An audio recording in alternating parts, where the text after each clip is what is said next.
Yeah, well, welcome back to Sure. No one up here speaks like that. Shh.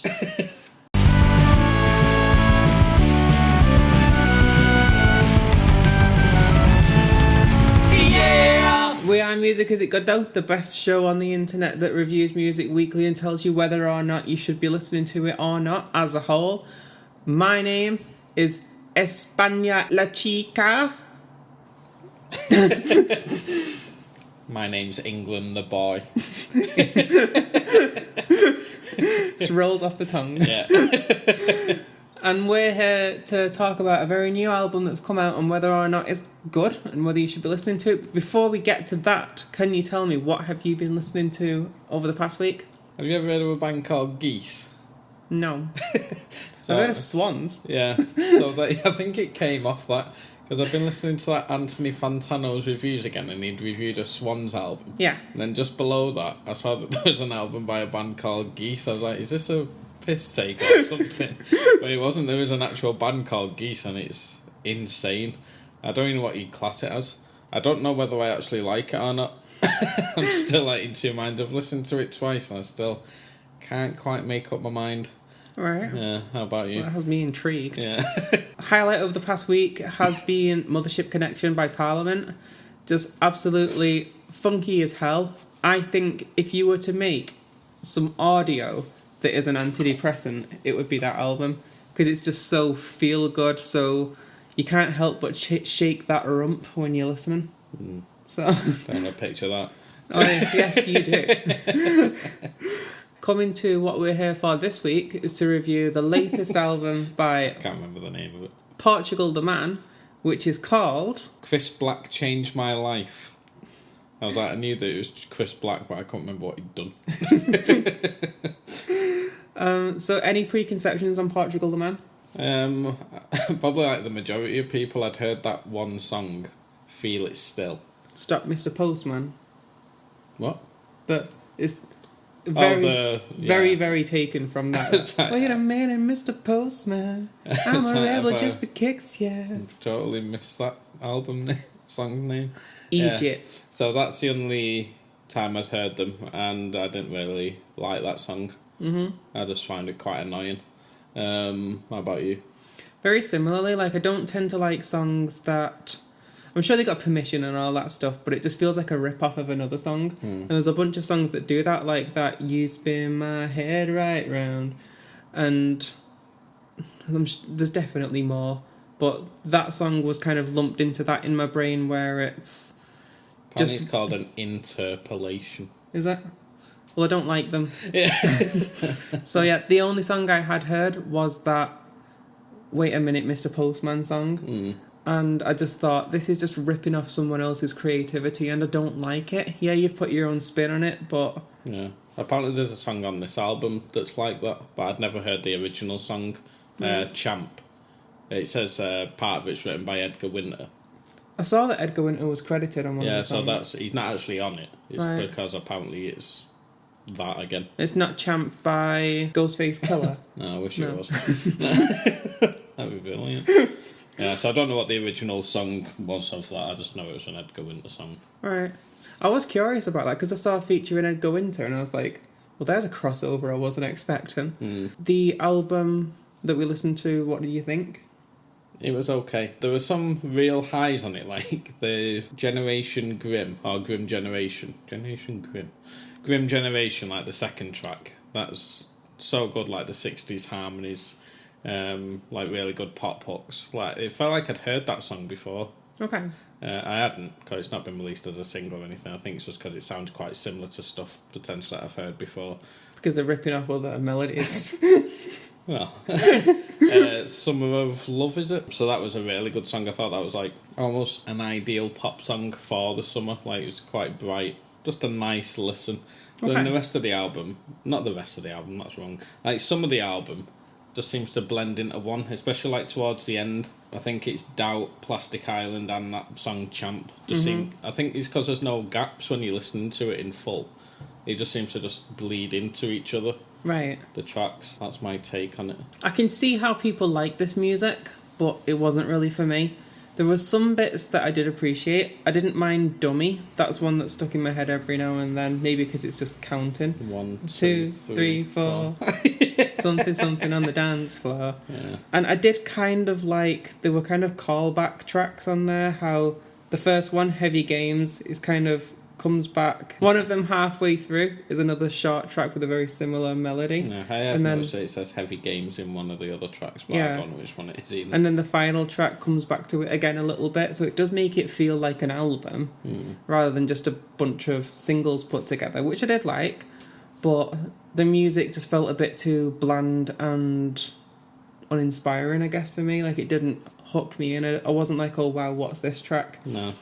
Often, like, when I do listen to these things, because I just have my headphones on and I'm not necessarily looking at the track titles, it'll be if something jumps out to me, I'll tap my phone and say, oh, what's this one? I'll need to remember that. Yeah. But it's only really Dummy. And Ghost Town was okay, but only really Dummy that made me go, oh, this is that good one. This is that good one. Yeah. Having read reviews of this album, apparently it is the most throwaway of their albums. Is it? Apparently so. How many albums have they got?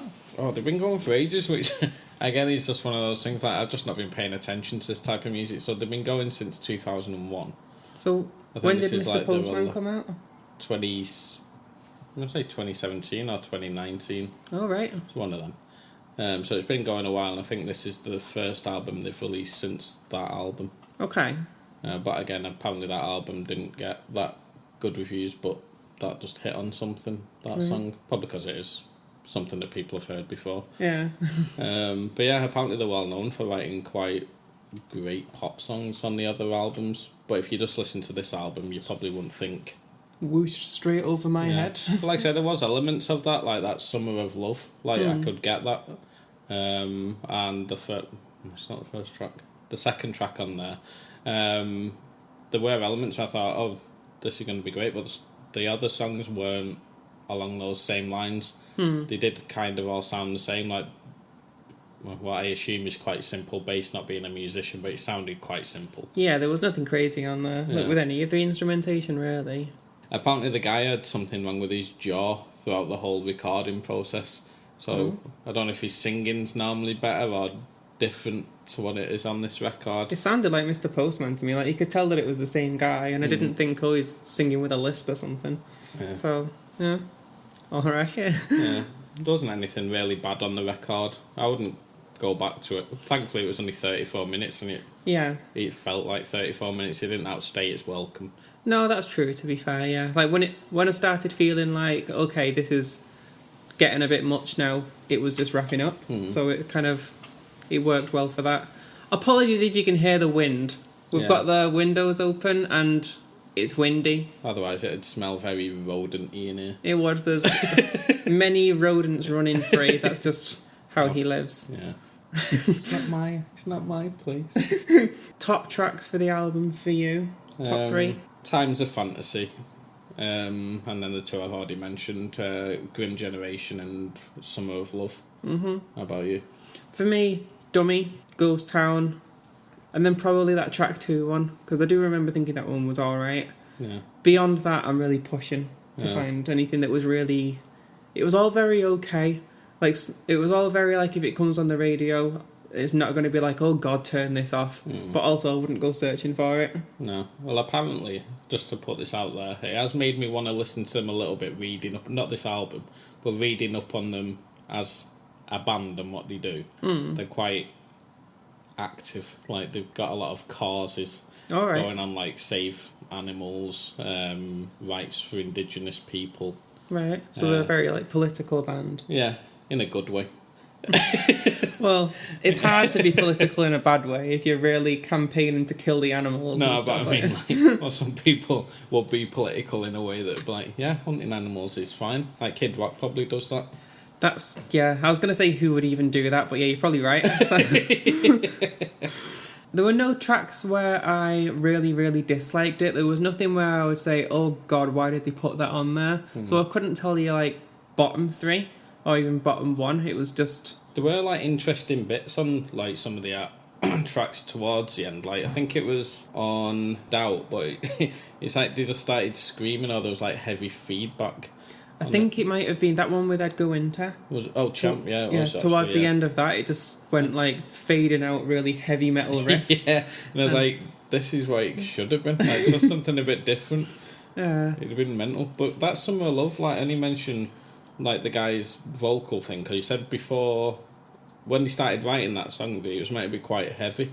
Quite riff driven. I'd like to see you try that. Maybe it's on some of the other albums and they do that, but his vocal problems meant that they weren't able to accommodate a song for that. Okay. If you were to put a number on the album, out of 10? 5. 5? Yeah. That's probably fair. I was thinking 4 at first, and then I thought, I know that I'm usually overly nice with my reviews, and then discussing it now, I'm thinking it's probably more of a 3 for me. So, yeah, I'm going to give it a 3, you give it a 5, which puts us at a 4 on average. So, unfortunately, my dear viewers, music's not good this week, so between now and our next video... Turn your headphones off. You turn your headphones off, there's nothing out there, just read a book. Yeah, don't do that. Just stare into space. Stare into space, stare at your walls, and... Even better yet, watch our back catalogue. I was thinking, before we wrap up, we're at 76 subscribers now. We need some sort of special edition episode for 100. What do you think? Should we do, like, for anyone that actually watches these videos, should we try and do a Q&A?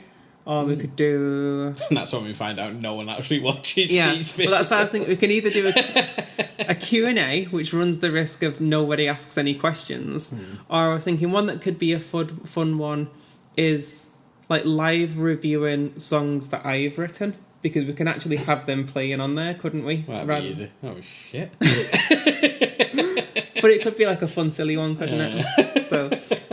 I was thinking between those two, I'm personally leaning more towards, for 100, review some of my own stuff. Because for 1,000, we'll probably have someone asking a question, whereas we might not for 100. We'll all be 60 by the time we reach 1,000. True. Between now and then, we could change our mind, so if you do have any questions for us, drop it in the comments, and if we get a bunch by 100, then we might do that instead. Or if you want to hear music that I have written, more fool you, but let us know. Don't do it. It's not worth it. And I'll see you next week when we're reviewing this album at the top of the screen.